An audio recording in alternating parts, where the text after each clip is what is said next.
Good morning, good afternoon, and good evening. I'm Sudhindra Gopalkrishna, a PhD candidate at the University of Oklahoma. I would like to first thank IARIA and All Data for providing me an opportunity to present my work. Today, I would like to present my work on compressing time evolving networks. Before moving on to the topic of my paper, I'd like to first go through a short biography. Um I'm Sudhindra Gopalkrishna, a PhD candidate at the University of Oklahoma. I started my PhD in the spring of 2018, and I graduated from my master's degree in the spring of 2017 from the same university. My current area of research are graphs, algorithms, data compression, and network science. So here's the outline for today's presentation. We have introduction, background or related work, how the graph looks like in the graph representation, some of the research methodologies that are carried out in this paper, the experimental results turned from those research methodologies, conclusion, and finally the future work. So now let us see some of the definitions and important notations that are used in this paper. First, we define the basic foundation of this paper, which is graph. A graph is a structure represented by a set of nodes, or called as vertices, and the set of links, or we call as edges. So, the set of nodes in a graph is represented as capital V, and this set of nodes is always a non-empty set. And set of links in a graph is represented with a capital E. Therefore, a formal notation to represent a graph G is equal to V comma E. An edge in a graph is represented as a tuple, which is the combination of two nodes U comma V, where U and V are the nodes in the graph. Next, we will look at an important definition for this paper, which is time evolving graph. A time evolving graph can be seen as an extension to the static graphs. Oftentimes, time evolving graphs are also referred to as temporal graphs or dynamic graphs. By adding two more dimensions to the existing static graph definition, we can obtain a time evolving graph. Here, the two dimensions are the time intervals Ti and Tj. That is starting time and the end time for the edge to exist. A formal definition of a time evolving graph Gi is V sub I, comma E sub I, comma tau, where tau represents a time interval Ti, comma Tj, and I represents the time frame in which the edge is existent. So a link in a time evolving graph is now a four tuple, which is U, V, Ti, and Tj. This is often seen in the social network, wherein the users try to be friends with other users at one point in time and change to be not friend with that same users in another point in time. So the third and the final definition for this paper is the massive graphs. The graph data that does not fit into the main memory for the analysis is referred to as a massive graph. In reality, these massive graphs are very sparse. So where sparsity refers to the number of links that are present in the graph out of all the possible links. So for an example, consider a graph with 1 billion nodes. The maximum possible links in a graph would be 5 into 10 to the power of 17, that is 500 million billion edges. But in reality, the number of edges for a billion node graph would not be more than 100 billion edges, which is a fraction of all the possible edges for the graph. But still, the 100 billion edges would consume a lot of memory to store. One way to store all these edges would be to remove the redundancy in them.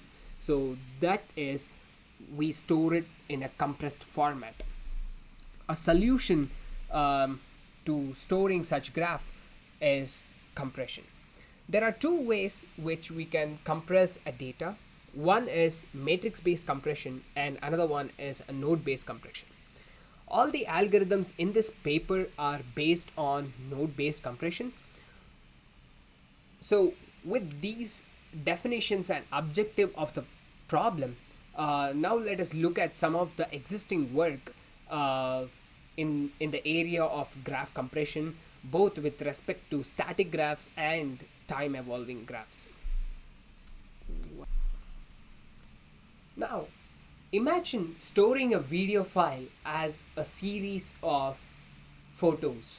So, in the same way, a time evolving graph can be stored as a series of static graphs, and those static graphs are called as snapshots.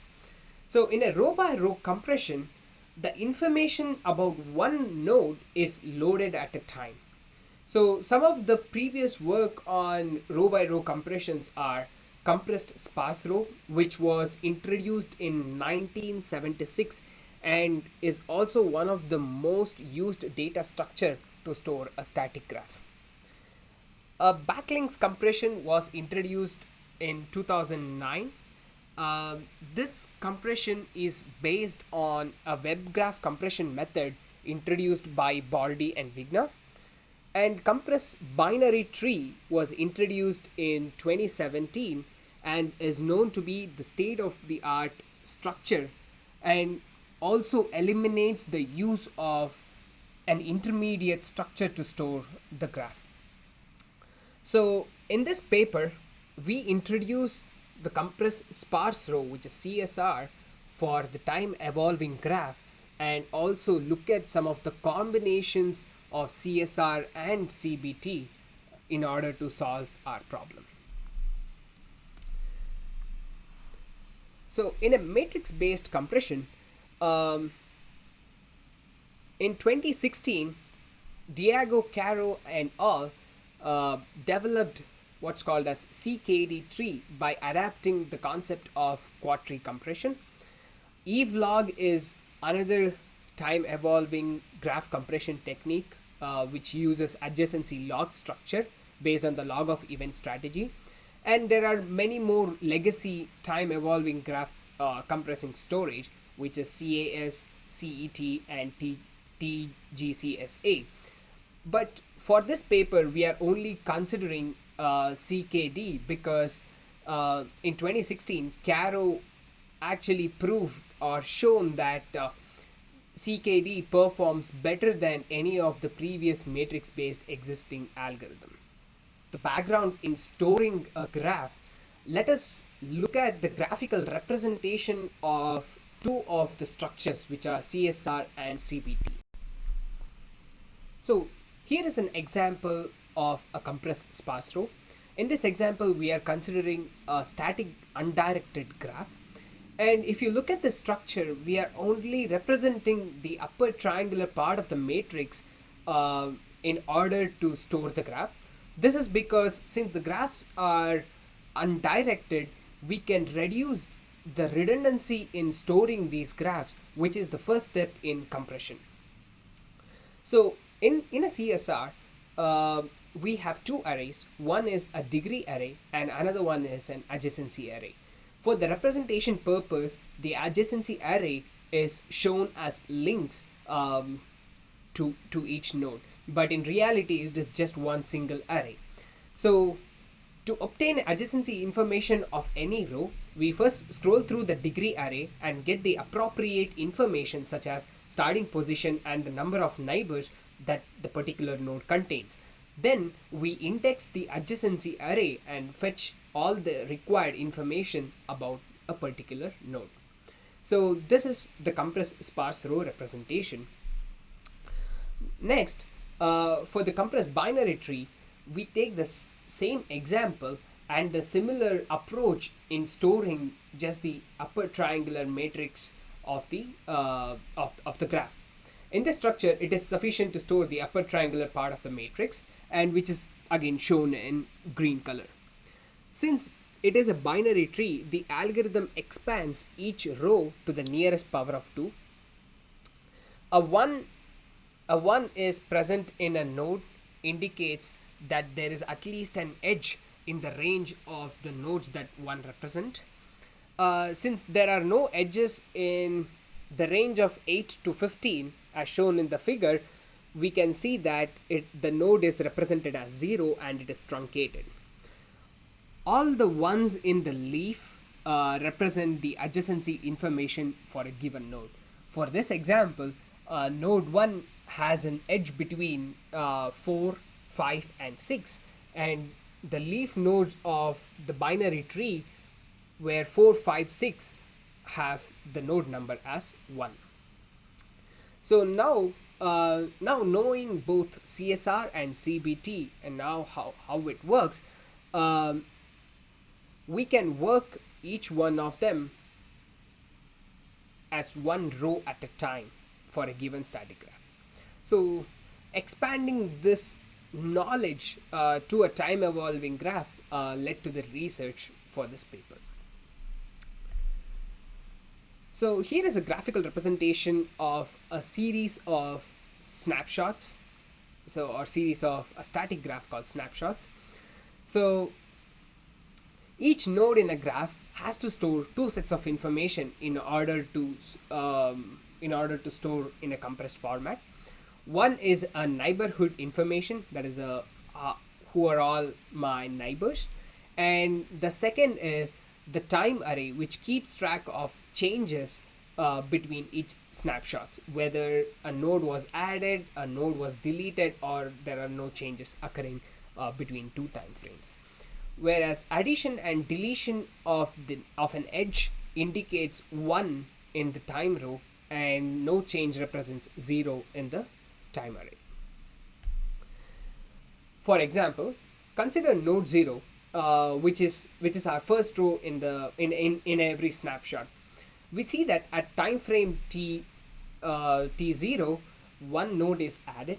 Since there was a change in the network or in the graph, we represent the corresponding time frame of node 0 as 1. And there was another change in time frame t1. Again, time array now represents 1 for the time frame t1. Time frame t2 does not change between t1, so that's why we represent it as 0, and so on. Since the time instants are finite, meaning the range of the time frames do not exceed more than 10,000, we can limit the size of time array, which is very less when compared to the entire graph. Since the neighborhood array and the time array are independent, we can represent them either in a compressed sparse row format or a compressed binary tree format. The choice of any of these two formats depends upon the nature and the size of the array. In both the methods, we encode each number as bits. Since the nodes in a binary tree are either 0 or 1, compressed binary tree by nature represents each node in form of bit. For CSR, we introduce a special technique or a special encoding known as bit encoding or bit packing. So in a bit packing algorithm, each number in the array is represented as bits. So we try to stuff each number in the array as a bit into an unsigned bit array. Consider an array location with 32 bits. So for 5 numbers, an unsigned integer array would require 5 locations to store them. But with the use of bit packing algorithm, we first find the maximum number in the entire array, and that is the number of bits required to store each number in the given array. And we convert each number as bits with the maximum number of bits from the maximum number and store them in the contiguous location within the bit array as shown in the figure. If the number does not fit entirely in the array location, the part of the number is stored in the first array location, and in the following location we store the remaining part of the number. Now, knowing that the algorithm to solve the compression, we further simplify the way in which we consider the input of the graph to our compression algorithm. So by the definition of the time evolving graph, we mentioned that each link in a graph takes a 4 tuple. This can be reduced to a triple, which reduces the random access to store the compressed data structure. A simple way to know if an edge is active or not is to count the number of times the edge has appeared from time frame ti to tj. If the number of times is odd, that means the edge is still active. If the number of times the edge has appeared from ti to tj is even, then that means the edge is deactive. For each time frames, the edge are sorted with respect to the node number, and the input to the array is, or input to the graph is in the form of edge list, which is UVTI or UVT. So now we propose 4 combinations for the given for a given graph. The first combination is CSR. We know that we have a neighborhood array and adjacency array. So both neighborhood array and the adjacency array are now stored in the compressed sparse row format. Then there is CSR CBT, where the time array is stored in compressed sparse row and the neighborhood array or the adjacency array is stored in compressed binary tree format. And we have CBT CSR, where the time array is stored in the compressed binary tree and the neighborhood array is stored in compressed sparse row. And last, we have CBT and CBT. This was introduced by Nelson in 2019. Both the time array and the neighborhood array are stored using compressed binary tree. So here is an example of a graphical representation of a CSR compression. Note that time frame T0 is stored as an actual CSR, meaning it has a degree array with degrees of all the nodes in the graph, and a CSR array or an adjacency array, which we saw in the previous slides. But from starting time T1, know that we are only storing the difference between the time frame T0 and the time frame T1, meaning we are only storing the changes that has occurred in that particular time frame. And these changes could be addition or deletion. All the changes in the red are represented as deletion, and all the dotted lines are addition of an edge. So this is a simple example of a CSR representation, and to the right are the unsigned bit array or the unsigned character array of those numbers, as we saw in the bit packing method. So several querying operations were carried out in the process of experimentation. So all these algorithms had 1,000 random vertices as an input to the querying algorithms. So given a node and a time ti, so even the time was a random time frame for a given graph. So given a node time ti and a node a neighbor query fetches all the neighbors associated with the node at that time frame. And given a time interval ti to tj being inclusive, the neighborhood query fetches all the neighbors of the node between the time intervals ti and tj. Similarly, given a node u and v, a time ti tells whether the edge exists in the particular time frame, meaning the edge is active or inactive. Given a time interval ti to tj along with the nodes u and v, the edge existent method returns if the edge is active or inactive between the time ti and tj. These queries are carried out on CSR, CBT, and as well as CKD data structures. So here are the results of the compression result. So to the left is the space required by the compression algorithms to store each one of the graph. The COMNET graph, the power law graph are the two synthetic graphs defined in the CKD paper. Flickr dataset, Wikipedia dataset, and the Yahoo dataset are the real world examples that were available online. From left to right in the first graph, we see the size by the each compression algorithm as well as the raw text file. We see that CSR performs well when compared to the raw text file, but it fails to compress as much as CBT compression. It performs better in certain graphs when compared to CKD tree algorithm. But when it comes to time, CSR outperforms all the compression techniques that were available.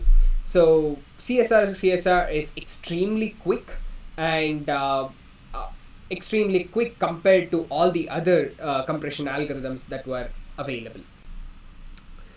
And the next chart or the next table represents the querying time for each one of the graphs by each one of the algorithms or the compression techniques. CSR compression technique with the neighbors, neighbor given a node and the time ti, given a node time ti tj, and the edge existence given nodes time ti and nodes time ti and tj, have the average results as follows. And with this table, we can assure that CSR performs faster compared to both CKD and CBT, and CBT performs better when compared to CKD. Overall, the result clearly shows there is a space-time trade-off when compared to the compression results and to the access time of these compressed dataset. So all these experiments were run on an Intel Xeon CPU with 16 cores and 64 gigs of RAM. All the programs were written in C++. With this results, we would like to draw the conclusion saying valuable insights were gained in the process of analyzing time evolving graph. Our technique showed a significant improvement in the compression result compared to the previous existing compression algorithm and as well as the raw text file. In the future, we would like to exploit the multiple cores available in the processors, meaning we would like to parallelize the compression techniques. Thus, by bringing the time to compress down and carrying out more and more querying operations, there are several querying operations that could be carried out on a time evolving graphs, and we would like to do that in future. Finally, thank you for giving an opportunity to present.